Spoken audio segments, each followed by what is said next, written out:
नमस्कार मित्रांनो, मी अतुल गायकवाड. आज तुम्ही माझ्या नवीन व्हिडिओमध्ये हार्दिक स्वागत आहे. तर सर्वप्रथम सर्वांना सुप्रभात. तर आजची व्हिडिओ घरातून स्टार्ट केली आहे. आता आपण शॉपमध्ये जाणार आहोत. शॉपमध्ये किंवा मंदिरामध्ये तेवढं जाऊ. माझ्याकडे बहुतेक आपण शॉपमध्ये जाऊ. तर शॉपमध्ये काय काम असणार आहे, कसं असणार आहे ते तुम्हाला यापुढे व्हिडिओमध्ये दाखवतो. तुम्ही ते व्हिडिओ असंच बघत राहा. धन्यवाद. ओम सर. आता आपण शॉपकडे निघत आहोत. दाखवून आता घरातून खाली उतरतो.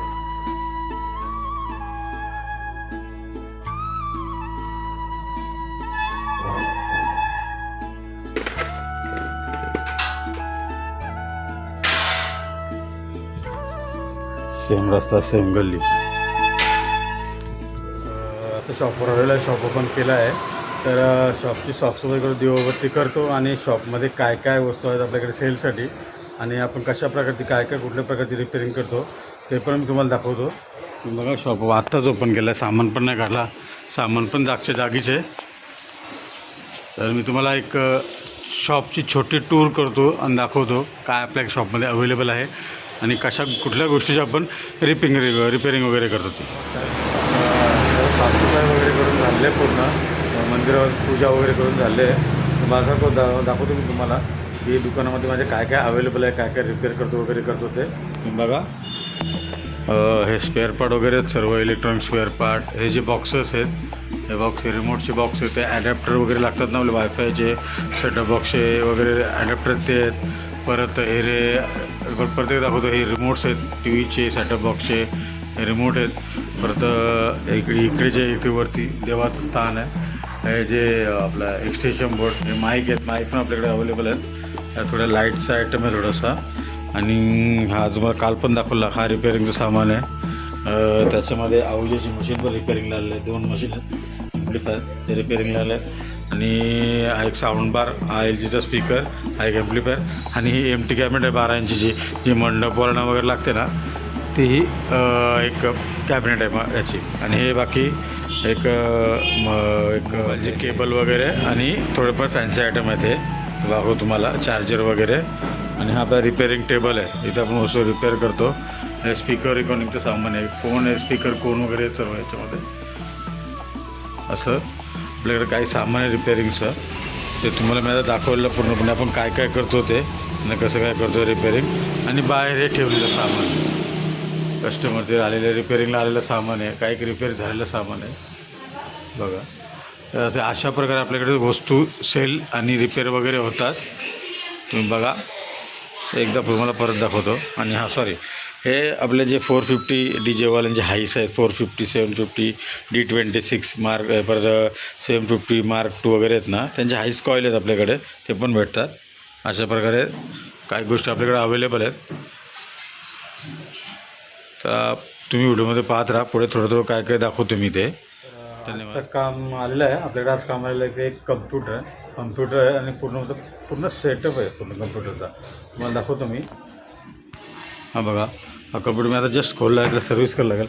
हा प्रिंटर, स्पीकर आणि मॉनिटर हे पूर्ण आणले आहेत. ते तर पूर्ण सर्व्हिस करायचे आहेत. त्याला पहिला ह्याला काढून सर्व्हिस करणार, त्याच्यानंतर मग आपण त्याला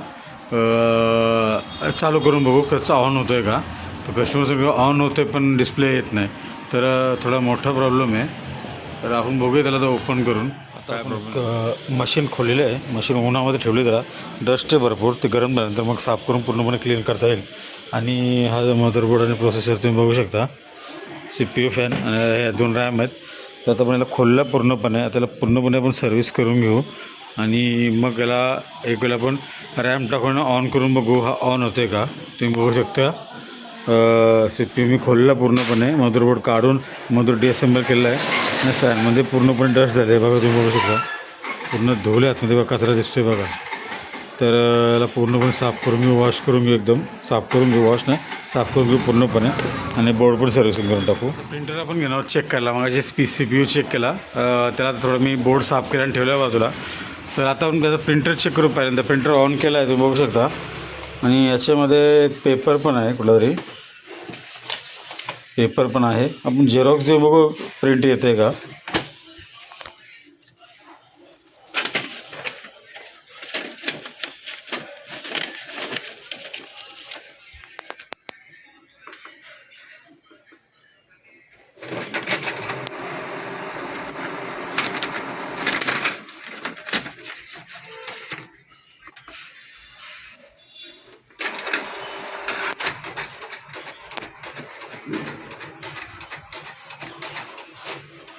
नाही प्रिंट अजिबात येत नाही, म्हणजे याचे कार्ट्रेज चुकलेले आहेत. दाखवतो मी तुम्हाला याचे कार्ट्रेज कुठे असतात ते. ब्लँक पेज आलं पूर्ण, दोन्ही साईड ब्लँक पेज आलं आहे. तर आपण जे कार्ट्रेज बघूया. आता ओपन होतो, ते कार्ट्रेज समोर येतात, बघू शकता. असे कार्ट्रेज समोर येतात. जर प्रेस करून काढायचं आहे. दोन्ही कार्ट्रेज, हा एक कलर कार्ट्रेज असतो, हा पिंकवाला, आणि हा ब्लॅक अँड व्हाईट कार्ट्रेज असतो, ब्लॅक कलरचा कार्ट्रेज असतो. तर ही त्याची इंक येते, इंक लागत नाही हाताला, म्हणजे पूर्णपणे कार्ट्रेज चुकलेला आहे, म्हणजे कार्ट्रेज बदलावं लागतील, मग हा प्रिंटर एकदम ओके होऊन जाईल. प्रिंटर चालू आहे, इंक सुकलेली, पूर्ण सुकली इंक याची, पूर्ण सुकलेली आहे इंक, बघू शकता. इंक पूर्ण जाड झाले. तर प्रिंटरचा फक्त कार्ट्रेजचा इश्यू आहे. दोन्ही कार्ट्रेज चेंज केलं तर हा प्रिंटर ओके होऊन जाईल. बघा तुम्ही. नमस्कार. दुपारी आलेला कम्प्युटर तो रेडी झालेला आहे, तुम्हाला दाखवतो मी. त्याच्यावरती भरपूर काम होतं, हार्ड डिस्क चेंज केली त्याची, मदरबोर्ड थोडं काम केलं, आणि प्लस कीबोर्ड मग करावा होता. तर आपण ते पूर्ण चेंज केलं आहे, आणि तुम्हाला मी त्याचं PC चालू केलं, तुम्हाला दाखवतो मी. हा बघा, हा कम्प्युटर आहे, हा पूर्णपणे चालू केलं आहे. सकाळी मशीन पूर्णपणे खोलली होती, सर्व्हिस वगैरे सर्व केलं, रॅम क्लीन केला, मदरबोर्ड प्रोसेसर पूर्ण सर्व्हिस करून याच्यामध्ये टाकून, आणि हा आता रेडी झालेला आहे. रॅममध्ये थोडा प्रॉब्लेम होता, एक रॅम चेंज केली त्याची, 2 रॅम होत्या याच्यामध्ये. तर दोन्ही आता रॅम टाकून एकदम व्यवस्थित चालतो PC एकदम रेडी झालेला आहे, तुम्ही बघा एकदम. आणि आता कस्टमरला डिलिव्हरी द्यायला मोकला. कस्टमर येतात काही वेळात, तर मी कस्टमरला हँडओव्हर करतो. धन्यवाद. आता रात्रीचे वाजले 11. आज दुकानात येताना टाईम झाला, कारण काम पण तेवढंच होता. तो कम्प्युटर पण बनवला, आणि त्याच्यानंतर तो स्पीकर पण बनवला. स्पीकरची व्हिडिओ नाही टाकायला भेटली, कारण थोडं कामच तेवढं होतं, आणि मग थोडं काम पण होतं घरातलं, त्याच्यामुळं व्हिडिओ बनवायला भेटली नाही. तर आता मी घरी आलो आहे. तर आजचा व्लॉग इथेच संपवतो मी, कारण आता पूर्ण सर्व कामं संपले आहेत, आणि आता जेवतो आणि झोपतो. तर तुम्हाला जर व्हिडिओ आवडत असेल तर लाईक करा, शेअर करा, सबस्क्राईब करा, आणि जर कमेंटमध्ये मला टाका की काय अजून चेंजेस करता आलं पाहिजे, आणि अजून काय करता येईल ब्लॉगमध्ये नवीन तशी मला आयडिया द्या. तर मी आता इथेच रजा घेतो. धन्यवाद. थँक्यू.